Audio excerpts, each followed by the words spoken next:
रामायण का नाम आते ही हमें भगवान श्री राम, माँ सीता, हनुमान जी याद आते हैं, लेकिन रावण के बिना रामायण की कहानी अधूरी है। आइए जानते हैं एक ऐसे पात्र के विषय में जिसको हम सब भूल जाते हैं। वो कोई और नहीं बल्कि रावण की पत्नी मंदोदरी थी। रावण के मृत्यु के बाद क्या मंदोदरी लंका की महारानी थी? क्या ऐशो आराम की जिंदगी जी रही थी? मंदोदरी को आखिर विभीषण से शादी क्यों करनी पड़ी थी? आइए जानें इस अद्भुत वृतांत को।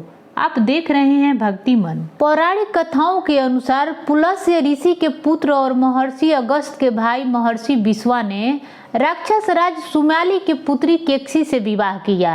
रावण उन्हीं का पुत्र था। भगवान शिव के वरदान के कारण ही मंदोदरी का विवाह रावण से हुआ था। मंदोदरी ने भगवान शिव से वरदान मांगी थी कि उसका पति धरती पर सबसे धनवान और शक्तिशाली हो।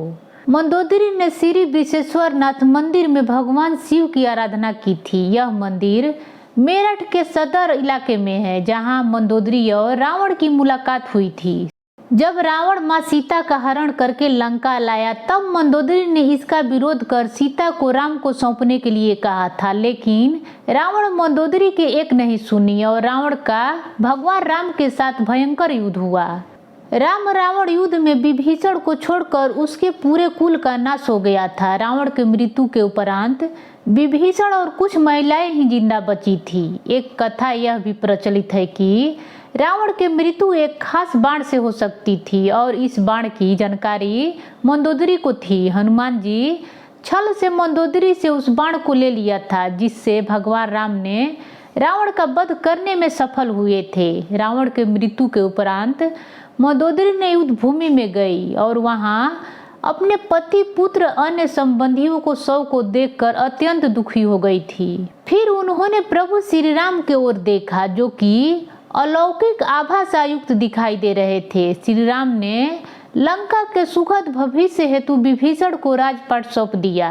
कहते हैं कि अद्भुत रामायण के अनुसार विभीषण के राज्याभिषेक के बाद प्रभु श्री राम ने बहुत ही विनम्रता से मंदोदरी के समक्ष विभीषण से विवाह करने का प्रस्ताव रखा था। उन्होंने मंदोदरी को भी यह याद दिलाई कि वह अभी भी लंका की महारानी और अत्यंत बलशाली रावण की विधवा हैं। कहते हैं कि उस वक्त उन्होंने इस प्रस्ताव पर कोई उत्तर नहीं दिया था। जब प्रभु श्री राम अपने पत्नी सीता और भ्राता लक्ष्मण के साथ वापस अयोध्या आ गए तब मंदोदरी ने खुद को महल में कैद कर लिया और बाहर की दुनिया से अपना संपर्क खत्म कर लिया था। कुछ समय बाद वह अपने महल से निकली और विभीषण से विवाह करने के लिए तैयार हो गई। हालांकि कुछ विद्वानों का मानना है कि इस बात में कोई सच्चाई नहीं है, यह तो रीतियां हैं, लेकिन मंदोदरी के बारे में इस बात पर विश्वास करना थोड़ा मुश्किल है, क्योंकि मंदोदरी एक सती स्त्री थी